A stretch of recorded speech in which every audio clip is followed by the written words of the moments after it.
Selamat berjumpa kembali dengan kami, channel Film Legenda Nusantara. Dalam channel ini, kami akan menyajikan cerita-cerita legenda, cerita-cerita sejarah Nusantara, kejayaan Nusantara. Semoga kita semua akan menyadari bahwa negara kita, Nusantara, adalah negara yang sangat luar biasa. Salam NKRI. Kemelut Belambangan bagian 155. Dirasanu, apakah engkau hendak membela musuh? Adipati Belambangan membentak marah. Maaf, Kanjeng Rama.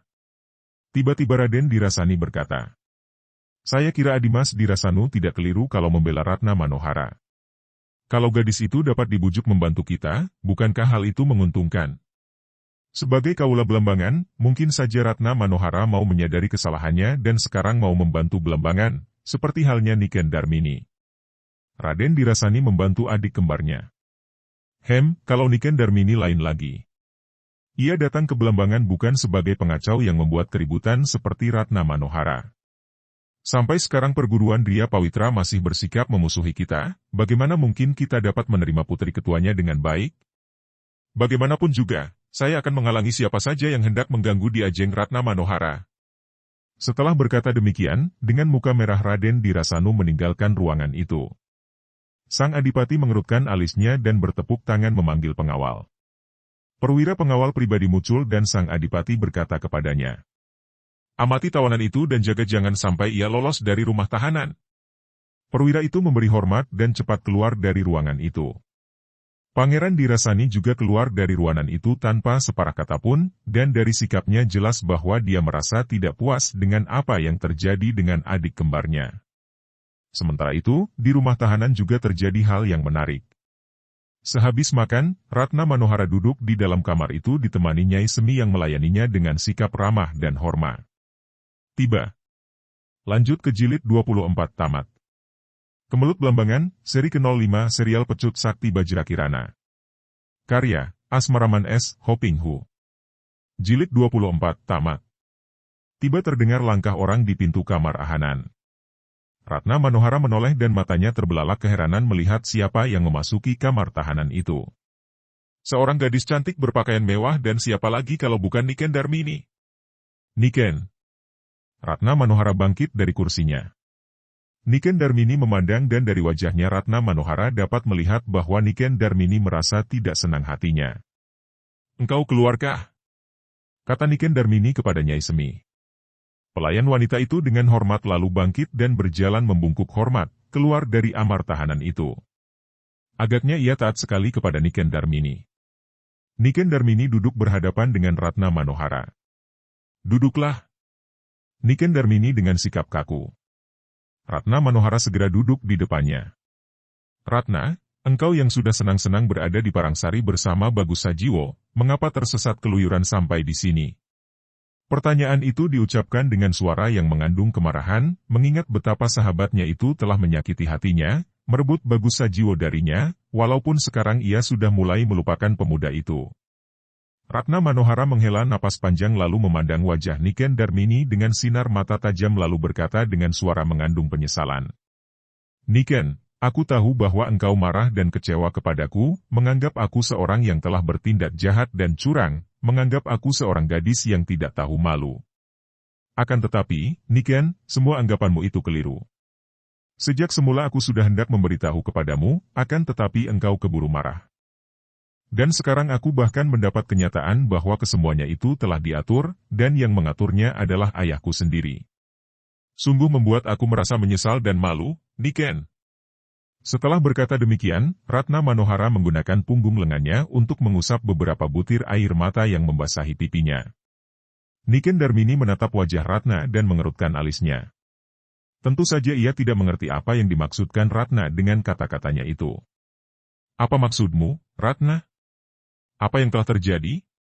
Harus ia akui bahwa kini kemarahan dan penyesalannya terhadap sahabatnya itu telah mereda karena ia tidak begitu merasa telah kehilangan Bagus Sajiwo setelah ia bertemu dengan Pangeran Dirasani dan diperlakukan baik sekali oleh keluarga Adipati Belambangan. Dengarkanlah, Niken. Aku hendak menceritakan segalanya dengan sejujurnya walaupun yang kuceritakan ini akan membuka rahasia keburukan ayahku sendiri. Ketahuilah bahwa malam peristiwa itu, aku sedang tidur di bius orang sehingga tidak sadar. Dan dalam keadaan tidak sadar itu, aku dibawa oleh 2 orang keluar dari perkampungan kami menuju ke sebuah gua di lereng puncak bukit. Setelah aku siuman, aku sudah dalam keadaan terikat kaki tanganku dalam sebuah gua dan 2 orang yang tidak dapat dilihat mukanya karena gelap, mengeluarkan ancaman-ancaman yang mengerikan, lebih mengerikan daripada kematian. Aku menjadi ngeri dan selama hidupku baru sekali itu aku benar-benar merasa ketakutan karena mereka mengancamku akan memperkosaku beramai-ramai dengan belasan orang kawan mereka. Akan tetapi 2 orang itu hanya mengeluarkan ancaman-ancaman yang menakutkan, tidak menggangguku sama sekali. Menjelang pagi, mereka berdua meninggalkan aku dalam gua, mengatakan bahwa mereka hendak memanggil belasan orang kawan mereka untuk beramai-ramai menghinaku. Dapat kau bayangkan betapa ngeri dan takut perasaanku pada saat itu. Tiba-tiba muncul Kakang Mas Bagus Sajiwo yang membebaskan aku dan mengajakku keluar dari dalam gua. Dapat kau bayangkan betapa aku lega, bersyukur, dan terharu sekali dapat terbebas dari ancaman malapetaka yang mengerikan itu. Aku demikian terharu sehingga aku menangis salam rangkulan Kakang Mas Bagus Sajiwo yang menghiburku. Nah, pada saat itulah engkau muncul dan melihat keadaan kami. Engkau mengira aku bersama dia bermain gila semalam dalam gua dan engkau menyerang seperti gila. Engkau telah salah sangka sama sekali, Niken. Niken Darmini tertegun mendengarkan cerita itu. Ia tahu bahwa Ratna tidak mungkin berbohong. Ia mengenal benar siapa Bagus Sajiwo. Rasanya memang tidak mungkin Bagus Sajiwo bertindak serene itu. Sampai lamanya termenung, hatinya yang tadinya masih panas ketika bertemu Ratna kini mulai menjadi dingin. Begitukah? Lalu, apa maksudmu tadi ketika mengatakan bahwa semua itu telah diatur oleh ayahmu? Tadinya aku tentu saja tidak tahu akan hal itu, akan tetapi aku terkejut ketika seminggu kemudian, setelah Kakang Mas Bagus Sajiwo meninggalkan kami, ayah bermaksud menjodohkan aku dengan Kakang Mas Bagus Sajiwo. Aku terkejut. Sama sekali tidak ingin merebut Kakang Mas Bagus Sajiwo darimu, maka aku menolak dan memberitahu kepada ajahku bahwa Djoko Darmono adalah Niken Darmini yang mencinta Kakang Mas Bagus Sajiwo. Mendengar ini, ayah terkejut dan akhirnya mengaku bahwa peristiwa yang menimpa diriku itu memang sengaja diatur olehnya. Diatur bagaimana? Dan mengapa? Ayah salah sangka. Dia mengira bahwa engkau adalah seorang pemuda dan melihat kita berdua akrab, dia mengira bahwa kita berdua saling mencinta. Ayah tidak setuju karena ingin menjodohkan aku dengan Kakang Mas Bagus Sajiwo. Maka dia mengatur semua itu. Yang pura-pura menjadi penculikku adalah 2 orang paman guruku sendiri. Mereka sengaja menakut-nakuti aku sehingga ketika dibebaskan Kakang Mas Bagus Sajiwo, aku menjadi terharu dan merasa berhutang budi. Ini dimaksudkan agar aku tertarik kepadanya.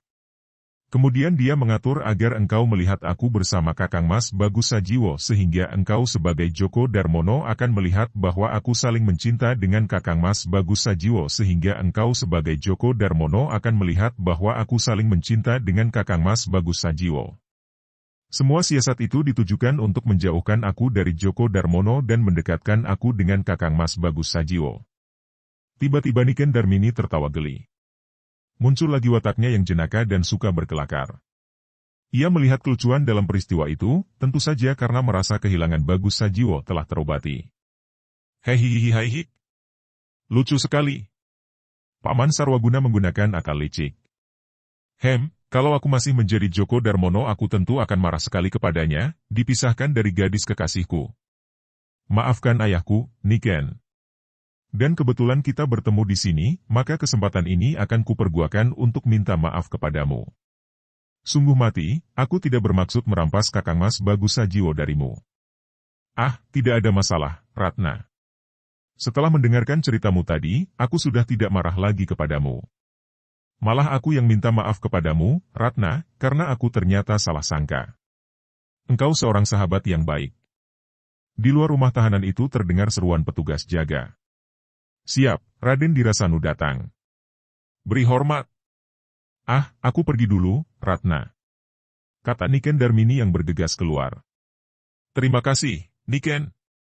Kata Ratna Manohara dan ia menanti datangnya Pangeran Dirasanu yang telah menyelamatkan ia dari tangan Raden Satyabrata.